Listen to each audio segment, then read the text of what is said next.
On poursuit ce paragraphe sur les suites et séries de fonctions intégrables et les intégrales à paramètres par le petit 2 sur les intégrales à paramètres.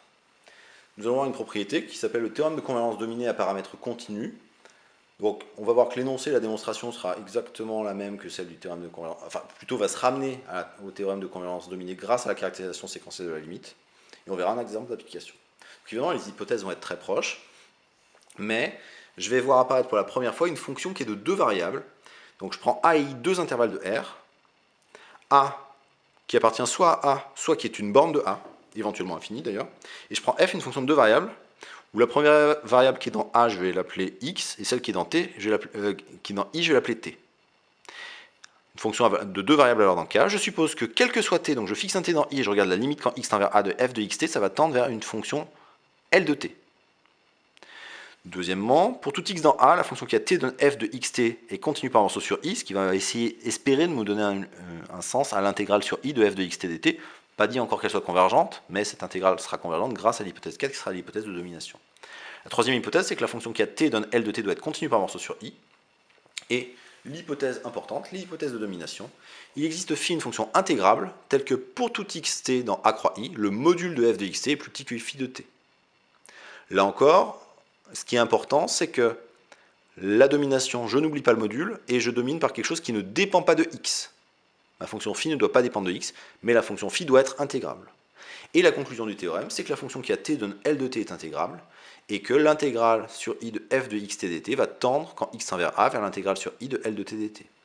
Alors là encore, il s'agit d'un théorème d'interversion de deux limites, puisque l'intégrale est vue comme une limite, et là je suis en train de regarder la limite quand x tend vers a de l'intégrale sur i, et je suis en train de dire que c'est l'intégrale sur i de la limite quand x tend vers a de fx de dt. Alors pour démontrer ça, on va se ramener au théorème de convergence dominée normale, j'ai envie de dire, celui avec des suites. Et pour cela, je vais utiliser la caractérisation séquentielle de la limite, en me disant que si a est dans grand A ou si a est une borne d'un intervalle réel, je peux dans les deux cas trouver une suite xn d'éléments de a qui convergent vers a. Et je pose pour tout n dans n étoile, fn, la fonction qui a t dans i, associe f de xn et t. Et je vais appliquer le théorème de convergence dominée aux intégrales de fn. D'après l'hypothèse 2, pour tout n, fn est continu par morceau sur i. Parce que à n fixé, donc à xn fixé, la fonction qui a t donne f de xn t continue par morceau sur i. D'autre part, la convergence simple de la suite fn. Donc ça consiste à fixer un t et regarder la limite de f de xn t. Sauf que comme xn tend vers a, et que f de xt tend quand x tend vers a vers L de t, cette quantité-là tend vers L de t, par caractérisation séquentielle de la limite. Ce qui veut dire que la suite fn converge simplement vers la fonction L. La troisième hypothèse, c'est que la fonction L soit, donc la limite pour la convergence simple soit continue par morceau, c'est exactement l'hypothèse 3. Et la dernière hypothèse, c'est la domination. Donc il faut que je montre que pour tout n dans n étoile et pour tout t dans i, le module de fn de t est plus petit qu'une fonction intégrable indépendante de n, sauf que ça c'est le module de f de xnt, et par l'hypothèse de domination de mon théorème, c'est plus petit que phi de t avec phi intégrable sur i.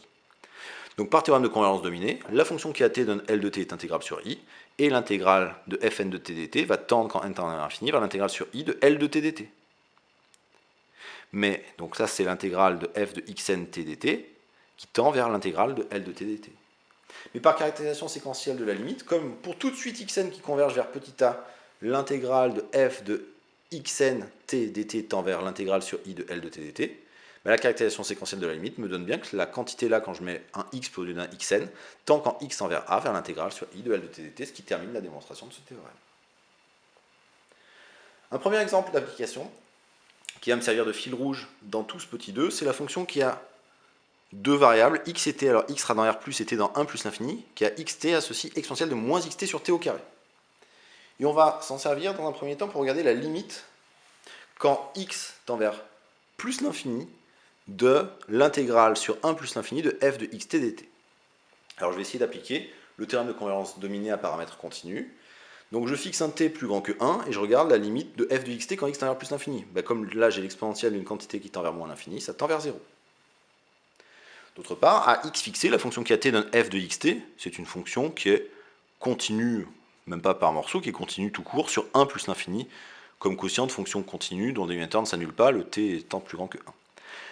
La fonction qui a t donne 0, la fonction constante nulle est continue par morceau, et l'objectif c'est de réussir à majorer le module de f de xt pour tout t dans 1 plus infini pour tout x dans R+, par une quantité qui ne dépend pas de x et qui soit le terme général d'une intégrale convergente. Bah, tout simplement, je vais dire que le module de l'exponentielle moins xt sur t au carré, alors le module de l'exponentielle moins xt, c'est juste exponentielle moins xt, hein, l'exponentielle est positive, et je vais majorer ça par 1, parce que ce qui est dans l'exponentielle, le moins xt, est négatif. Donc je majore ça par 1 sur t au carré, qui ne dépend pas de x, et la fonction qui a t donne 1 sur t carré, est intégrable sur 1 plus infini, puisque c'est un exemple de fonction de référence, d'intégrale de référence de Riemann.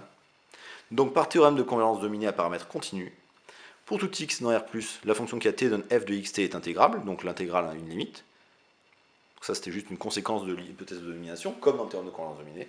Mais en plus, j'ai que l'intégrale entre 1 et plus infini de exponentielle moins xt sur t carré dt, tant quand x tend vers plus infini, vers l'intégrale entre 1 et plus infini de la fonction constante nulle dt, c'est-à-dire 0.